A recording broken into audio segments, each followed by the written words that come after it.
quick turnaround after Tuesday night's game, and it was the perfect result to take into this weekend. Yeah, much needed 3 points. Really strong second half performance. Long journey back yesterday.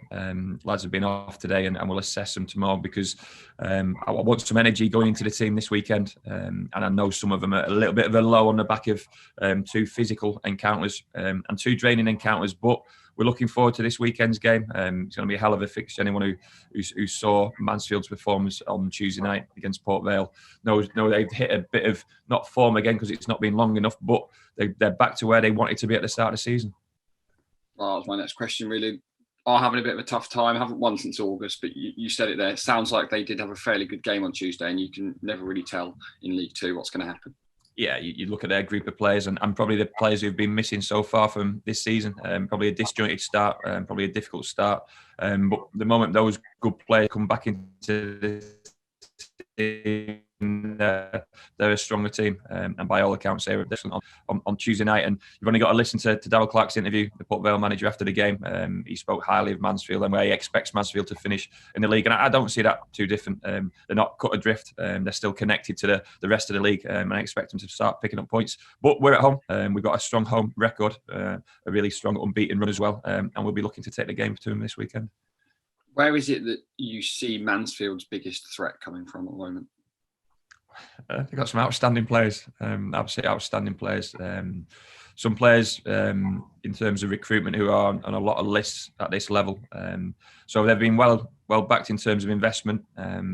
Threats all over the pitch, strong in midfield. I think the lad Quinn's come back into the team. I think he's been suspended for possibly 6 games. I think I might be right in saying the player who's played at the highest possible level. And it's great to see him. Great to see good quality players playing in League Two. So they'll be looking to move the ball and dictate in certain areas of the pitch. They'll be physical. They'll be strong. They'll have a strong spine. But it'll all be about how we approach the game, how we perform. On the back of Tuesday, the players should be feeling good about themselves and take that second half performance into this weekend and hopefully take the game to a Mansfield team who might be on a bit of a high from Tuesday night, but might have that in their legs as well. We speak about the physical encounters we've had in the last couple of games. I'm sure Tuesday night was a tough game for Mansfield as well. You mentioned a few sort of tired bodies after Tuesday, and there was no Giovanni Brown in the squad. Is he back in contention for the weekend? We'll assess him tomorrow. Obviously missed out in the week. The players aren't in today. They did a little bit of training yesterday, which he wasn't part of. But we'll assess him tomorrow, and we'll probably assess 3 or 4 tomorrow.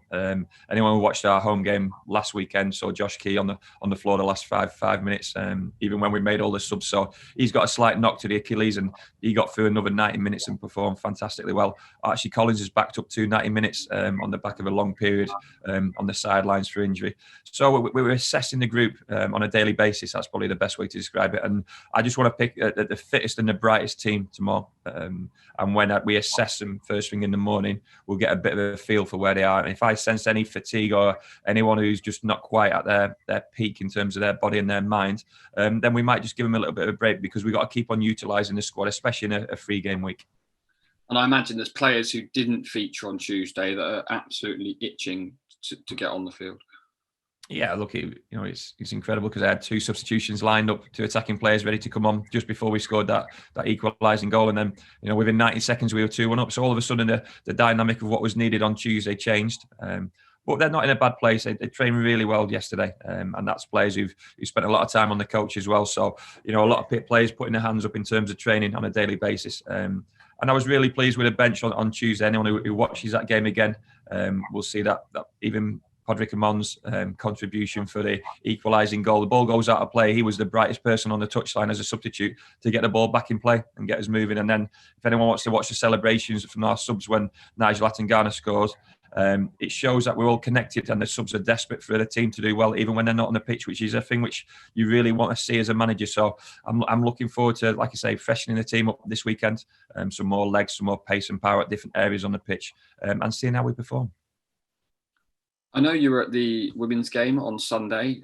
What did you make of that? It's a great occasion, not just for the club, but for women's football in the Southwest as a whole. Yeah, look, I was there with my sister, my wife, my niece, and it's good to see women's football on a certain stage. The fact that it was the local derby added a little bit extra. The fact it was a cup competition added a little bit extra. The fact that the club promoted it so well and the fans were in attendance just gave it a bigger feel.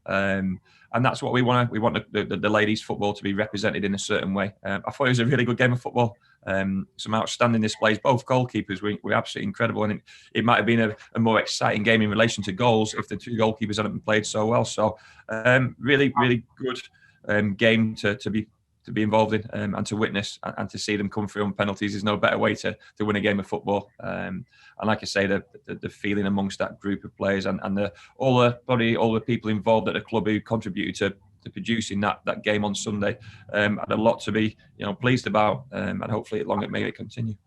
And obviously attendance-wise, it beat the attendance that Chelsea had in their Women's Champions League game, and it beat 4 of the attendances from the WSL the previous weekend. So it was great to see the fans get behind. Yeah, definitely. And maybe because it was Plymouth, it always means a little bit extra, and that'll always attract a bit more attention.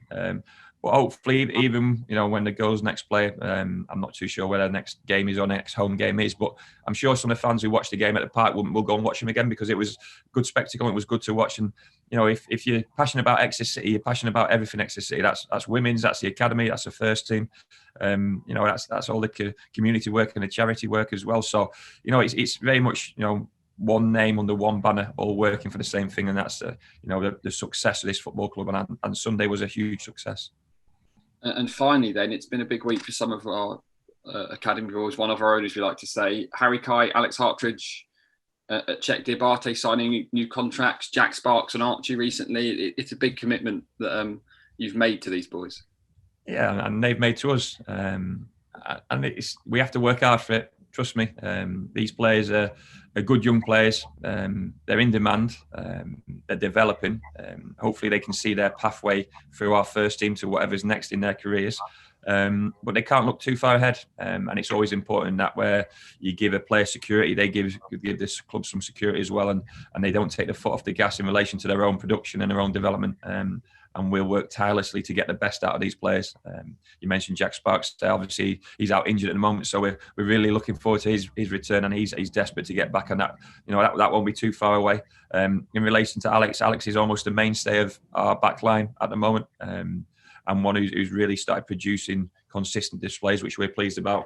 Harry Kite's had his breakthrough in the first team this season, and a fantastic breakthrough at that as well. And Czech Diabate is one we're earmarking for the future. He's out on loan at Truro at the moment, playing fantastically well. But we expect him to play on it in and around our first team at some stage. If it's not this season, it'll certainly be next season. So we're invested in these players, and we're really pleased to tie them down in terms of security for both the players and the football club.